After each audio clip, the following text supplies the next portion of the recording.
Uria kaunti-ini ya Naikuru, thirikari ya kaunti iyo ni ikirite wira mututhoko wa murimu wa kuguruka kwa ngui itura-ini ria Tochasis wodi-ini ya Kiotagit Kuresoi ya muhuro.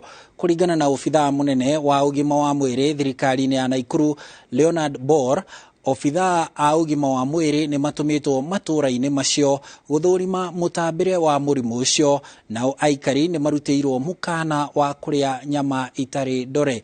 Tunyitanire na Marian Nyambura imwe kwa imwe kuma kaunti-ini iyo ya Naikuru atumenyithie uria kurathie na mbere. Marian, habari za adhuhuri, na labda ni yepi ambayo yanaendelea huko ambako tunaelewa kwamba kuna mkurupuko wa ugonjwa wa kichaa cha mbwa hapo eneo la Kuresoi?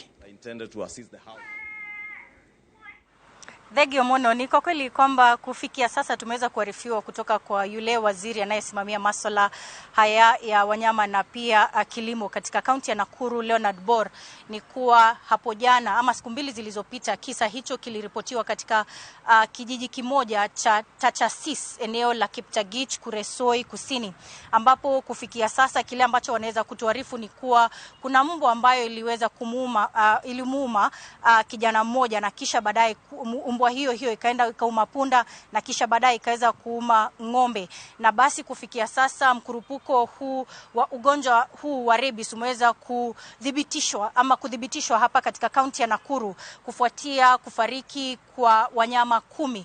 Kufikia sasa kile ambacho tumeweza kuarifiwa na huyo Leonard Bor ni kuwa wanazidi tu kutuma maafisa wa afya kuhusiana ili kuweza kuangalia masuala kama haya ili kuhakikisha kuwa masuala ya afya ama ya afya ya umma imeweza kuzingatiwa, hususan wakati huu ambapo kuna mkurupuko huu. Na basi wakiweza kutaka tu kutoa hiyo ilani kwa baadhi ya wakazi wote wa kaunti ya Nakuru kufikia sasa. Kwa hivyo kutokana na kifo cha wanyama hao 10, wakiweza kutoa ilani hiyo, wakiweza kuwarai wakazi kuhakikisha kuwa nyama yoyote ambayo wanaweza kununua kutoka maeneo tofauti hayo yaweze kuwa yamethibitishwa kuwa ni maeneo ambayo yanastahili ama halali kuuza nyama hiyo ili kuzuia mkurupuko zaidi. Kumbuka eneo hilo la Kuresoi kaskazini pia kuna kisa kingine pia ambacho tumeweza kuarifiwa hii leo pia, ambapo kuna watu 11 ambao wako katika hospitali ya Ole Nguruone wakipokea matibabu baada ya kula nyama ambayo inaaminika kuwa ya sumu katika eneo tofauti, lakini katika kaunti ama katika eneo bunge hilo la Kuresoi Kusini.